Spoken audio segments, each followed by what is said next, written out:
Herkese yeniden merhaba, kanalıma ve mutfağıma hoş geldiniz. Bugün sizlere sıvı yağla yapmış olduğum, içinde katı yağ bulunmayan kıyır kıyır nefis bir kurabiye tarifi hazırladım arkadaşlar. Tıpkı pastaneden alınmış gibi lezzetli ve kıyır kıyır olan bu tarifimi sizlerin de denemenizi tavsiye ediyor ve hemen detaylarına geçiyorum. Hamuru yoğuracağım kaba öncelikle 1 su bardağı sıvı yağ ekliyorum. Kullanmış olduğum bardak ölçüsü 200 mililitredir.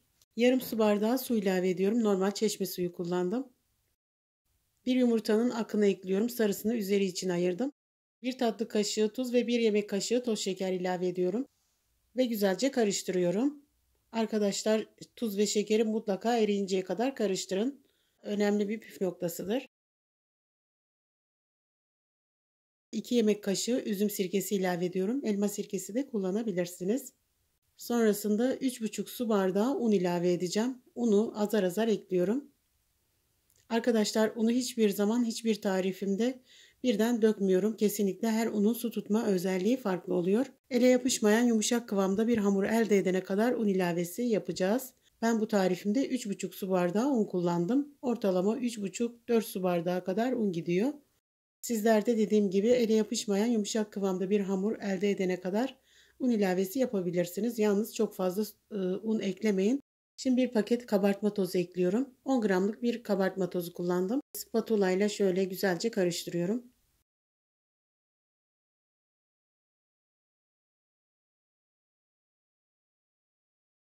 Hamurum ağırlaştı. Şimdi elimle biraz yoğurmaya devam ediyorum. Gördüğünüz gibi arkadaşlar, ele yapışmayan çok yumuşak kıvamda bir hamur elde ettim. Çok fazla da hamuru yoğurmayın. Vaktiniz varsa 15 dakika dinlendirirseniz hamurunuz çok daha iyi olur, ama yoksa da sorun değil. Ben de video çektiğim için dinlendiremedim zaten. Evet, hamurumu hazırladım. Şimdi şekil vermeye geçiyorum. Hamurdan ceviz büyüklüğünde parçalar alıp tahta üzerinde şöyle elimle yuvarlayıp uzunca bir rulo elde ediyorum ve istediğim şekli veriyorum. Size kolay gelen şekil hangisi ise onu yapabilirsiniz. İsterseniz hamuru tezgah üzerinde açıp kalıplarla da kesip yapabilirsiniz. Tarifimin tüm detaylarını ve püf noktalarını sizlere dilim döndüğünce anlatmaya çalıştım. Yine de kafanıza takılan bir soru olursa bana yorumlar kısmından yazın. Size en kısa sürede dönüş sağlarım ve yine tarifimi denedikten sonra olumlu ya da olumsuz yorumlarınızı saygı çerçevesinde bekliyorum.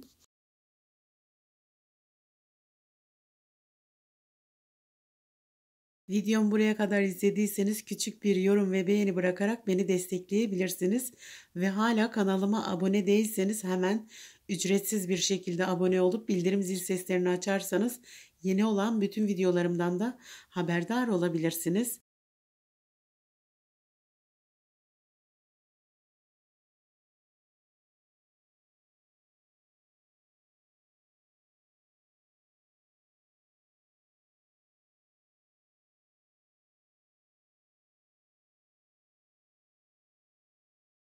Bütün hamuru şekillendirdim. Şimdi yağlanmış olan fırın tepsisine sıralıyorum. İçerisine 1 çay kaşığı pekmez eklemiş olduğum yumurta sarısını fırça yardımıyla tüm yüzeyine sürüyorum ve üzerine son olarak çörek otu ve susam serpiştirdikten sonra önceden ısıtılmış 180 dereceli alt üst ayardaki fırına gönderiyorum. Kesinlikle fanlı program kullanmayın arkadaşlar. Kurabiyelerde sertleşme yapabilir. Ve yaklaşık 25-30 dakika altı üstü kızarıncaya kadar pişiriyorum. Sizler kendi fırınınızın durumuna göre pişirebilirsiniz. Kurabiyelerim pişti, fırından aldım. Gördüğünüz gibi çok güzel bir şekilde kızarmışlar. Şimdi bir tanesini sizler için kırıp nasıl kıyır kıyır olduğunu ve dağıldığını göstereceğim.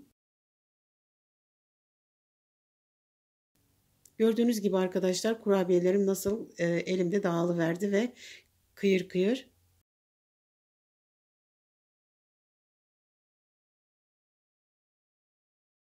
Evet arkadaşlar, bir videomuzun daha sonuna geldik. İnşallah videomu severek izlemişsinizdir. Deneyecek olan herkese şimdiden afiyet olsun. Yeni videolarda görüşmek üzere. Kendinize iyi bakın. Allah'a emanet olun.